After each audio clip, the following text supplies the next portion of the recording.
kahit saan sa paligid, makakakuha ka ng ulam mo. Hello guys, yan si Pastor. Mag-ano kami,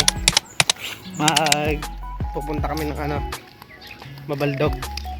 Bibidyo natin mga nature. Is nakikita nyo yan? Doon tayo akyat. Doon ba yung pass? O doon? Tayo doon. Doon pala. Sa dulo daw na yun. So ito na kami. May kasama kaming tour guide. Ang ganda ng pagkatulog. So this is Gabaldon.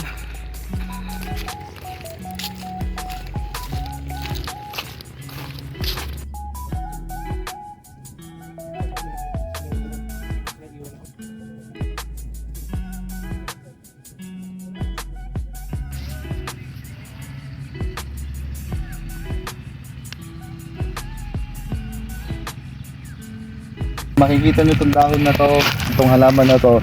Ito yung sinasabi nila na gamot sa mga kati-kati. Yan, ang tawag nila dito ay andadasi guys. Kaya kung makikita nyo, kung may sakit kayong mga an-an, pahid nyo lang to sigurado. So sa susunod daw, doon naman tayo pupunta. Sa taas nun. Ikutin natin itong Ikutin muna natin tong Gabaldon. Gano'ng kaganda ang Gabaldon. Ayan, nasa loob na tayo ng bundok, mga kabaryo. Ito na entrance ng entrance papuntang Eden.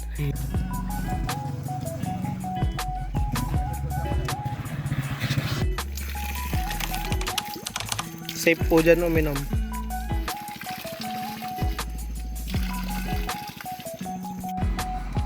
Ayan mga kabaryo. Yan, ito yung bukal.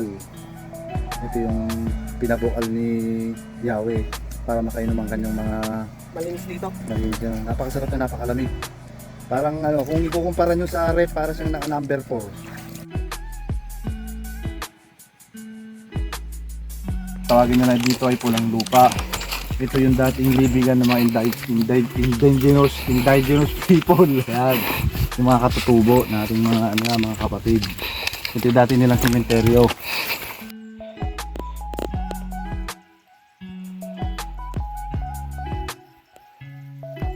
Kita nyo kabaryo. Napigtasan ako. Kanina si Pastor. Ngayon ako naman. Sobrang layo na. May isang oras na ba tayo naglalakad?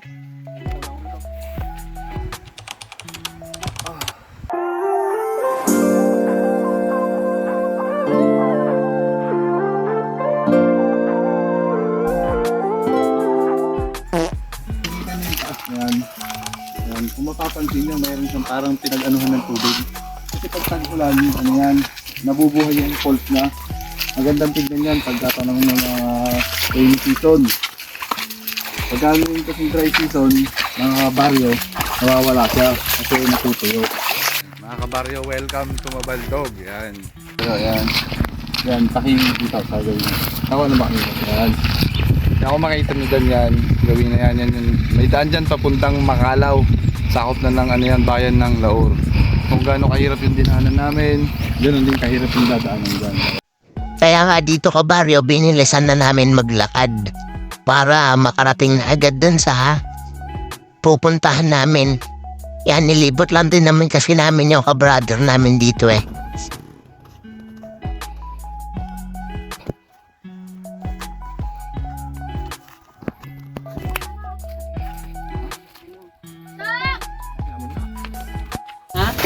Wait lang ha. Bukas pa kaya kailangan hindi kayo makakanin. Pinuloy na namin kasi matagal na kaming binabalak eh. Hindi na matuloy-tuloy. Pinuloy na namin. Kahit nga biglaan nga to. So kabaryo, mga kabaryo. Ano yan, Pas? Sabi mo kanina? And kung natatandaan nyo kanina habang papasok kami sa dito papuntang Mabaldog, diba? Nayan namin yung pulang lupa, yung dating libingan ng mga katutubo. Ngayon yan, kung nakikita niyo yung asa harapan ngayon na yan. Ito. Yan. Yan ngayon yung libingan ng mga katutubo. Yan. Oh, Dito? yan. diyan sila lumipat. Yung mga namamatay nilang mga pamilya nila, diyan nila nililibing. So parang may trivia lang kayo ng konti. Ang katutubo hindi sila hindi sila anong tawag dito? Hindi sila Hindi nila hinihimlay ng matagal. Anong tawag ba yun? binuburol. Ayun, hindi sila nagbuburol. Saka hindi rin binabalsa mo mga kabaryo yung dati yan. Hindi sila nagbabalsa mo. So may mga ginagamit silang mga dahon para ilagay lang doon. Para ma-preserve ano. Para preserve lang ba? Dating mga culture na. Tapos yun, ililibing din nila kami. Yung pala yun. Another trivia na naman mula kabaryo. Ayun mga kabaryo, kumukuha kami dito. Ako. Ang ulam. So ganito lang dito yan sa sa baryo. Kahit saan sa paligid, makakakuha ka ng ulam mo. Di ba? Maganda dito mga kabaryo. May ano rin sila. Ano ba to? Batis. Sa tingnan nyo yan, rock formation. Angas. Pakalilim. Oh. So ganito dito guys, mga kabaryo sa probinsya. So yan lang, lagi-lagi nyo sa amin makikita.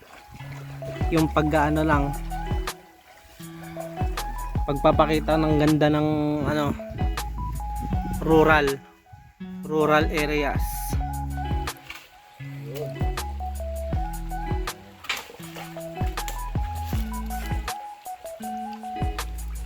Makikita nyo mga kabaryo. Ayan. Itong parang gabi na to, tawag dito gabi-gabi yan. Pero ito, maasim ito. Ayan. So para, yan. Titikman natin kung ito yung pang-asim nila. Sana ito yun. Oh, parang si Kuya Kim pala dyan, pastor